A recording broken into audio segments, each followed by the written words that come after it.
अब इससे रिलेटेड एक इंपॉर्टेंट यहाँ पर केस स्टडी जो हम डिस्कस करेंगे, ये जो केस स्टडी है वो रिलेटेड है टाइप्स ऑफ फॉरेक्स मार्केट का। जो फॉरेन एक्सचेंज मार्केट है उसको हम शॉर्ट में फॉरेक्स मार्केट भी यहाँ पर जो है वो कह देते हैं। तो फॉरेक्स मार्केट की कई सारी टाइप्स हैं, उससे रिलेटेड हमारी यहाँ पर केस स्टडी है। तो सबसे पहले अगर हम केस स्टडी को थोड़ा सा समझ लें अच्छे तरीके से, ताकि आप उसके बेस पर क्वेश्चन के आंसर जो है वो कर पाओ, ठीक है। तो केस स्टडी क्या कह रही है? Foreign exchange market is a decentralized global financial market where currencies are traded. तो यहाँ पर फॉरेन एक्सचेंज मार्केट क्या है? एक ऐसी मार्केट है जहां पर हम करेंसीज का ट्रेड करते हैं। It serves a platform for the exchange of one currency for another at a agreed exchange rate. ये बेसिकली एक ऐसा प्लेटफॉर्म होता है जहां पर हम एक एग्रीड पहले से ही प्री डिटरमाइंड एक्सचेंज रेट के ऊपर एक करेंसी को दूसरी करेंसी के साथ एक्सचेंज करते हैं। The primary purpose of foreign exchange market is facilitate international trade and investment by enabling conversion of one currency into another. तो प्राइमरी पर्पस क्या होता है फॉरेन एक्सचेंज मार्केट का? जो इंटरनेशनल ट्रेड है, जो इंटरनेशनल इन्वेस्टमेंट की जा रही है, उनको प्रमोट करना, उसको फैसिलिटेट करना। और वो ऐसा करता कैसे है? तो एक करेंसी को दूसरी करेंसी में कन्वर्ट करके। In the forex market currencies are traded in pairs. Forex market के अंदर हमेशा जो करेंसीज है उनको पेयर्स में जो है वो ट्रेड किया जाता है। जैसे कि यहाँ पर एक करेंसी पेयर आप देख सकते हो, यूरो यूएसडी।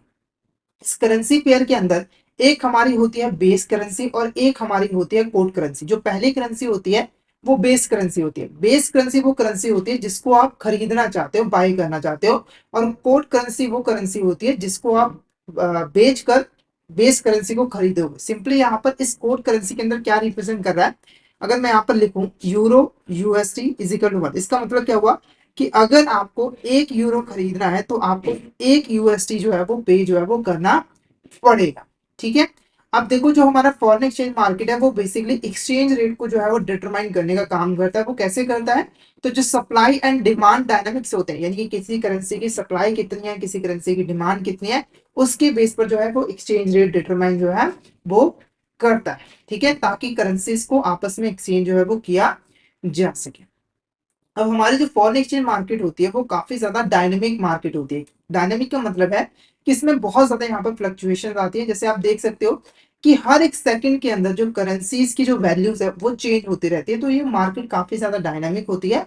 और फॉरेन एक्सचेंज मार्केट को हम सेवरल टाइप्स में डिवाइड कर सकते हैं। मेन जो टाइप है हमारे फॉरेन एक्सचेंज मार्केट की वो होती है support market, forward market, future market और ऑप्शन मार्केट, ठीक है। तो इसके बेस पर ही हमें क्वेश्चन के आंसर जो है वो करने हैं। तो आई होप आपको ये केस स्टडी जो है वो अच्छे तरीके से क्लियर जो है वो हो गई होगी। अब इसके बेस पर आपको क्वेश्चन के आंसर जो है वो करने हैं। तो फर्स्ट क्वेश्चन देखो, in terms of section 2N of FEMA 1990 foreign exchange means foreign currency and includes, ठीक है। तो देखो, नॉर्मली जब हम फॉरेन एक्सचेंज की बात करते हैं तो हमारे दिमाग में आता है कि फॉरेन करेंसी को हम फॉरेन एक्सचेंज कहते हैं। ऐसा बिल्कुल नहीं है।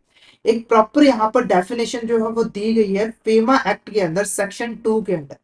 इस डेफिनेशन के अकॉर्डिंग कोई भी फॉरेन करेंसी, ठीक है, फॉरेन करेंसी के साथ साथ कुछ और चीजें भी होती हैं जिनको हम फॉरेन एक्सचेंज में इंक्लूड करते हैं। यानी कि फॉरेन करेंसी तो फॉरेन एक्सचेंज के अंदर आती ही है, साथ के साथ कुछ एडिशनल आइटम भी होती है। जैसे कि पहला देखो, deposit credit balances payable in any foreign currency. कोई भी डिपॉजिट है, कोई भी क्रेडिट है, कोई भी बैलेंस है अकाउंट के अंदर जो कि फॉरेन करेंसी के अंदर पेबल है, तो वो हमारा फॉरेन एक्सचेंज के अंदर इंक्लूड होता है, बिल्कुल होता है।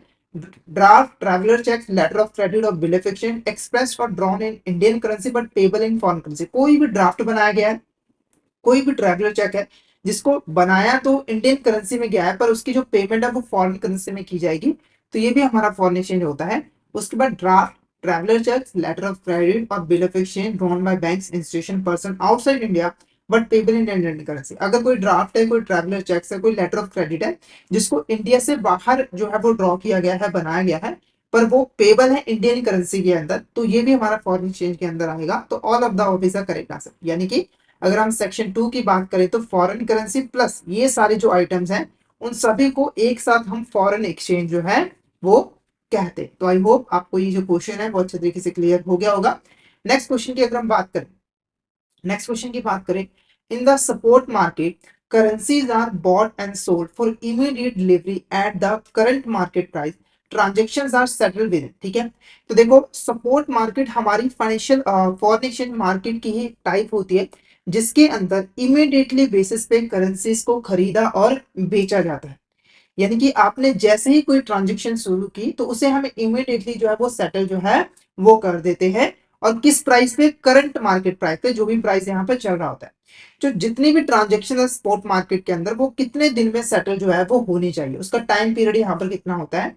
पहले देखो 2 business date after the trade date, यानी कि जिस दिन आपने ट्रांजेक्शन स्टार्ट की थी। जैसे फर्ज करो आपने यहाँ पर 5 तारीख को ट्रांजेक्शन स्टार्ट की थी, जैसे ए पर्सन ने बी पर्सन को $5,000 जो है वो सेल की, ये ट्रांजेक्शन स्टार्ट हुई है, ठीक है।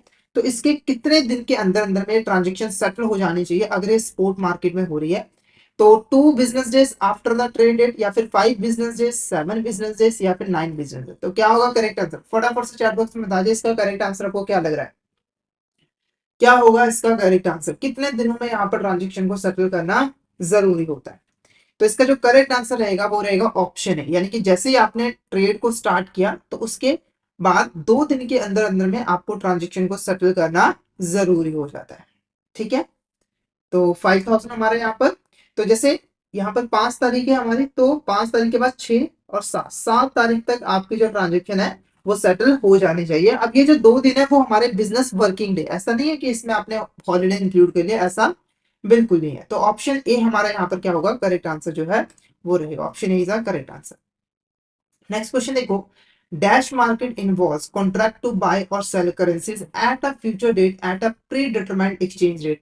These contract are used to hedge against future currency fluctuation. एक ऐसी मार्केट जहां पर हम करेंसीज का ट्रेड तो करते हैं, पर जो ट्रेड है वो इमिडिएटली बेसिस पे नहीं होता, बल्कि हम क्या करते हैं करंट डेट के अंदर एक कॉन्ट्रैक्ट कर लेते हैं, एक यहाँ पर कॉन्ट्रैक्ट कर लेते हैं। और कॉन्ट्रैक्ट क्या होता है कि ये जो ट्रेड ट्रांजेक्शन है वो एक फ्यूचर में एक डेट पर एक प्री डिटरमाइंड एक्सचेंज रेट पर जो है वो सेटल की जाएगी। इसको एक एग्जांपल के साथ यहाँ पर समझाता हूँ।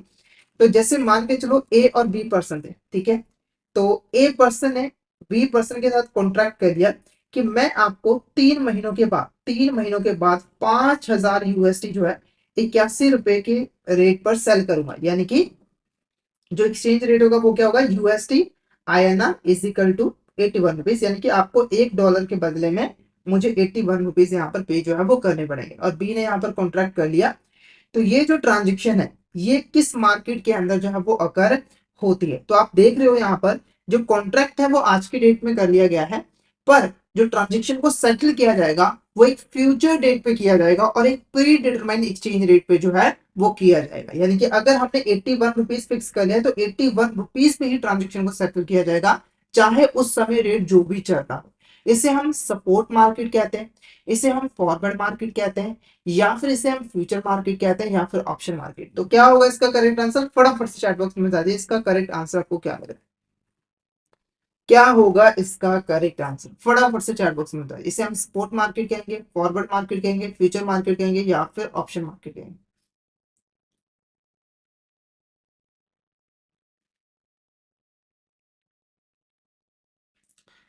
क्या होगा करेक्ट आंसर, तो ऑप्शन बी हमारा क्या रहेगा यहाँ पर, forward market is a correct answer. Forward market हमारा करेक्ट आंसर जो है वो रहेगा, ठीक है।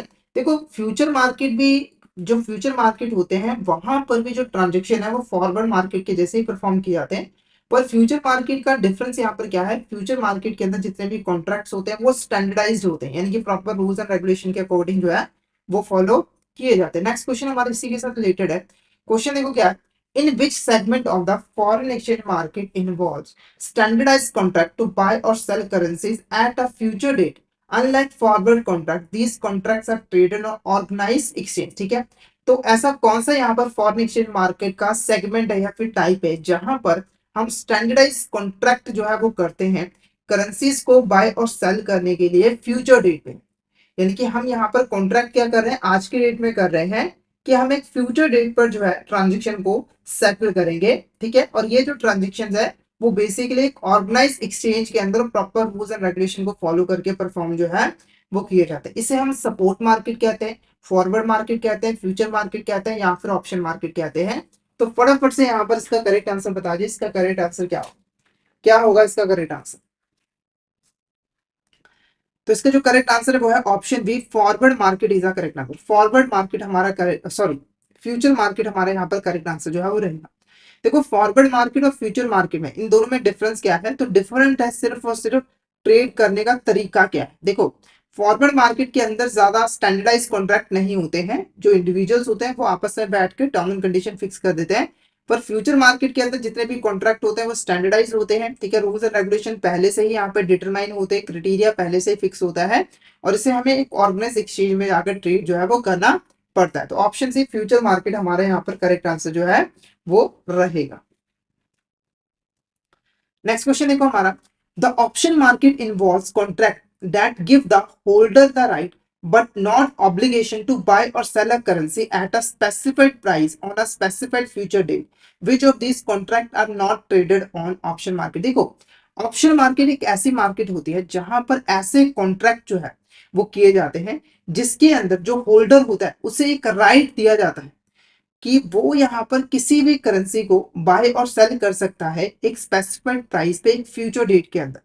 यानी कि यहाँ पर भी जो कॉन्ट्रैक्ट हो रहा है वो आज की डेट में हो रहा है, पर ट्रांजेक्शन को जो सेटल किया जाएगा वो एक फ्यूचर डेट के ऊपर जो है वो किया जाएगा। जैसे एग्जांपल में ए और बी पर्सन है, ठीक है। तो ए पर्सन ने बी पर्सन के साथ यहाँ पर कॉन्ट्रैक्ट कर लिया कि वो उसे 5,000 यूएसडी डॉलर जो है 81 के प्राइस पर 81 के प्राइस पे जो है 3 महीनों के बाद जो है वो सेल करेगा। 3 महीने के बाद यहाँ पर सेल करेगा, यानी कि कॉन्ट्रैक्ट आज हो रहा है, ठीक है, पर ट्रांजेक्शन को एक फ्यूचर डेट पे जो है वो सेटल किया जाएगा। अब आप कहोगे सर फॉरवर्ड कॉन्ट्रैक्ट और ऑप्शन कॉन्ट्रैक्ट के बीच में डिफरेंस क्या होगा? तो देखो, फॉरवर्ड कॉन्ट्रैक्ट के अंदर अगर आपने कॉन्ट्रैक्ट कर लिया है तो फ्यूचर डेट पे आपको ट्रांजेक्शन सेटल करनी ही पड़ेगी, चाहे आप बाय कर रहे हो सेल कर रहे हो वो आपको करना ही पड़ेगा। पर यहाँ पर जिसके पास राइट होता है, यानी कि जिसने ऑप्शन कॉन्ट्रैक्ट बाय किया होता है, जैसे इसने मान के चलो ऑप्शन कॉन्ट्रैक्ट बाय किया है, तो इसके पास एक राइट तो है, राइट तो है कि फ्यूचर डेट के ऊपर करेंसी को बाय और सेल कर सकता है, पर ऑब्लिगेशन नहीं होता है। जैसे अगर फ्यूचर में जाके मान के चलो जो प्राइजेस हैं वो यहाँ पर 90 हो गए, तो इस केस में वो जो है इस कॉन्ट्रैक्ट को कैंसिल कर सकता है और 81 के प्राइस पे जो बी पर्सन है उसको डॉलर सेल करने से मना कर सकता है, इसके पास राइट होता है, ठीक है। पर ये जो पर्सन है जिसने सेल किया ऑप्शन कॉन्ट्रैक्ट, इसके पास कोई राइट नहीं होता है। होल्डर जिसके पास ऑप्शन कॉन्ट्रैक्ट होता है, जिसने बाय किया होता है, उसके पास ये राइट जो है वो होता है। तो फॉरवर्ड कॉन्ट्रैक्ट और ऑप्शन कॉन्ट्रैक्ट के बीच में डिफरेंस क्या होगा?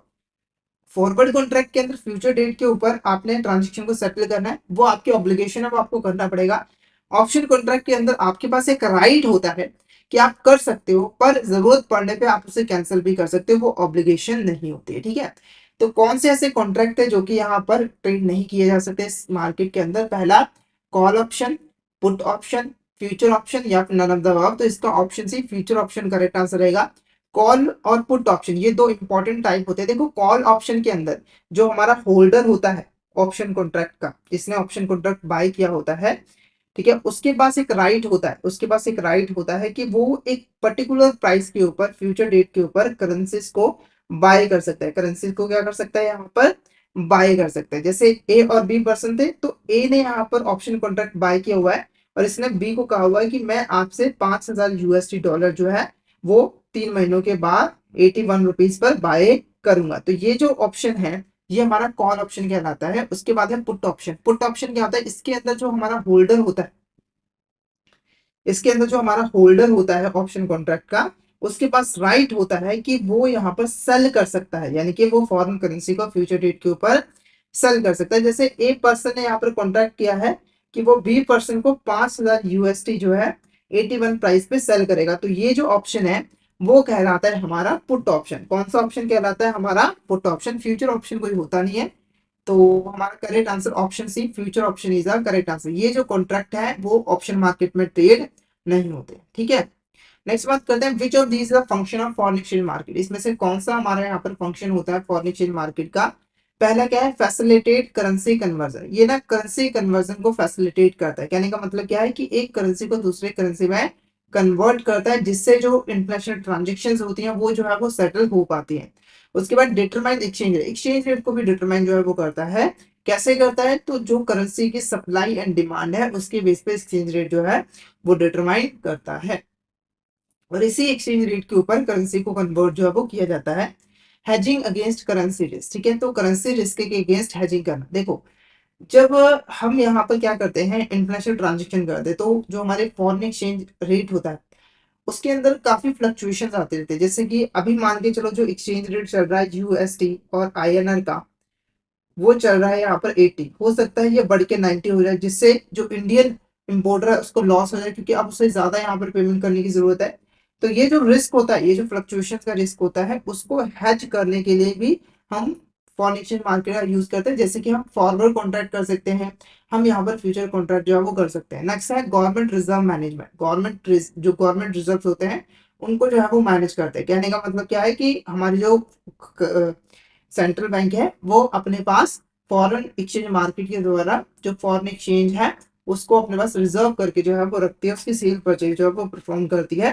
तो ये सारे के सारे हमारे फंक्शंस होते हैं फॉरेन एक्सचेंज मार्केट के। तो ऑप्शन डी हमारे यहाँ पर करेक्ट आंसर जो है बनेगा। ऑप्शन डी हमारे यहाँ पर करेक्ट आंसर रहेगा। ठीक है, तो ये जो हमारी केस स्टडी थी वो रिलेटेड थी फॉरेन एक्सचेंज मार्केट के साथ और उसके टाइप के साथ। तो बेसिकली हमारी फॉरेन एक्सचेंज मार्केट का मतलब आपको मैंने समझा दिया, उसके टाइप भी समझा दिए। चार इंपॉर्टेंट टाइप्स है हमारे, स्पॉट, फॉरवर्ड, फ्यूचर और ऑप्शंस। चारों का क्या काम है वो भी मैंने आपको अच्छे तरीके से समझा दिया। तो आई होप आपको यहाँ तक क्लियर हो गया।